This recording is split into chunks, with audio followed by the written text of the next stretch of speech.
سیدنا امام جلال الدین سیوطی رحمۃ اللہ علیہ اپنی کتاب شرح الصدور میں حدیث پاک بیان کرتے ہیں۔ دو روایتوں کا خلاصہ آپ کی خدمت میں پیش کرتا ہوں، آپ سنیں اور غور کریں۔ چنانچہ مروی ہے سیدنا حضرت ملک الموت علیہ السلام دن میں 3 مرتبہ لوگوں کے چہروں کو دیکھتے ہیں، روزانہ لوگوں کے چہروں کو دیکھتے ہیں جن کی عمر پوری ہو جاتی ہے، جن کا رزق پورا ہو جاتا ہے تو اس کی روح قبض فرما لیتے ہیں۔ جب آپ کسی کی روح کو قبض کرتے ہیں، جب کوئی مرتا ہے تو گھر والے رونا شروع کرتے ہیں، چیخو پکار شروع ہوتی ہے، ہائے ہائے کی آوازیں آتی ہیں۔ حضرت ملک الموت علیہ السلام اس گھر کے دروازے کا پٹ پکڑ کر کھڑے ہو جاتے ہیں اور ان گھر والوں سے خطاب فرماتے ہیں، مخاطب ہوتے ہیں، اے گھر والو، اے اس میت کے گھر والو، میں نے تمہارا کوئی قصور نہیں کیا ہے، میں تو اللہ تعالی کی طرف سے مامور ہوں، میرا رب مجھے جو حکم فرماتا ہے میں تو وہی کچھ کرتا ہوں، جس کے لیے جب حکم آ جاتا ہے تو میں اس کی روح اسی وقت قبض کر لیتا ہوں، میں تو مامور ہوں، میں نے اس کا رزق نہیں کھایا، اس نے اپنے مقدر کے رزق کو پورا کر لیا، میں نے وقت سے پہلے اس کی روح کو قبض نہیں کیا، اس نے اپنی سانسوں کو جب پورا کر لیا، اپنی زندگی پوری گزار لی، تب میں نے اس کی روح کو قبض کیا ہے، اور تم کیا سمجھتے ہو کہ بس اس کے بعد میں نے نہیں آنا؟ اے گھر والو، میں تمہارے پاس بار بار آتا رہوں گا یہاں تک کہ تم میں سے کوئی بھی باقی نہیں رہے گا۔ سن لو، کوئی خیمے والے ہوں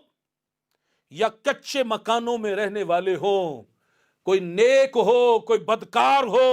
کوئی پہاڑوں میں رہنے والا ہو یا ہموار زمین میں رہنے والا ہو، میں ہر رات اور ہر دن ایک ایک چہرے پر نظر رکھتا ہوں،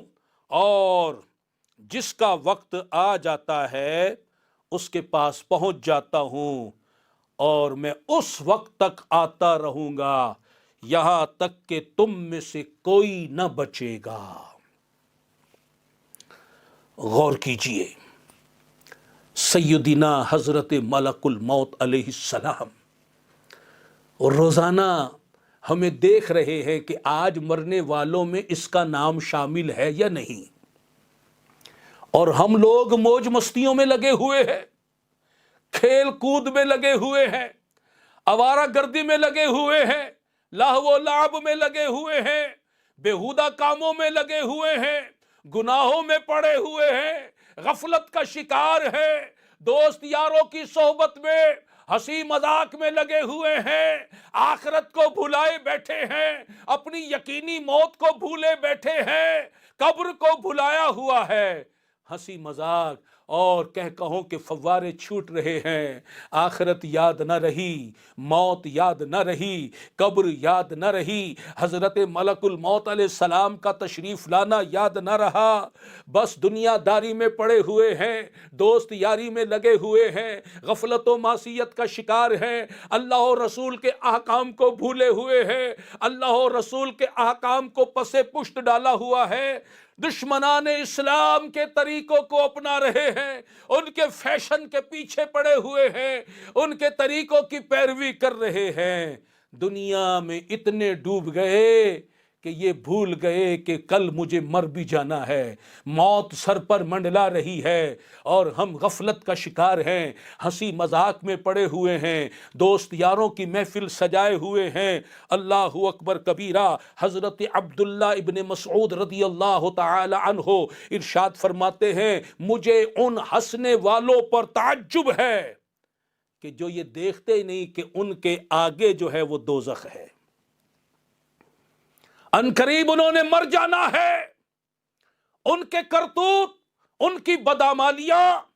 ان کی بدمعاشیاں، بے حیائیاں، بے ہودگیاں، بدکاریاں، بدنگاہیاں، بے پردگیاں، بدعمالیاں انہیں دوزخ کے گڑھے میں ڈالنے والی ہیں، اور وہ یہاں ہنس رہے ہیں، کہے لگا رہے ہیں، موج مستی میں پڑے ہوئے ہیں۔ مجھے ان پر تعجب ہے کہ جو یہاں ہنس رہے ہیں حالانکہ ان کے آگے جہنم ہے، اور مجھے ان ہنسنے والوں پر تعجب ہے کہ جن کے پیچھے موت آ رہی ہے اور وہ یہاں خوشیاں منا رہے ہیں، یہاں کہے لگا رہے ہیں۔ سیدنا حضرت فضیل بن عیاض رحمت اللہ علیہ آپ ہمیں نصیحت کرتے ہوئے ارشاد فرماتے ہیں، بہت سے لوگ دنیا میں ہنس رہے ہیں، موج مستی میں پڑے ہوئے ہیں، حالانکہ ان کا کفن جو ہے وہ تیار ہو کر بازار میں آ گیا ہے۔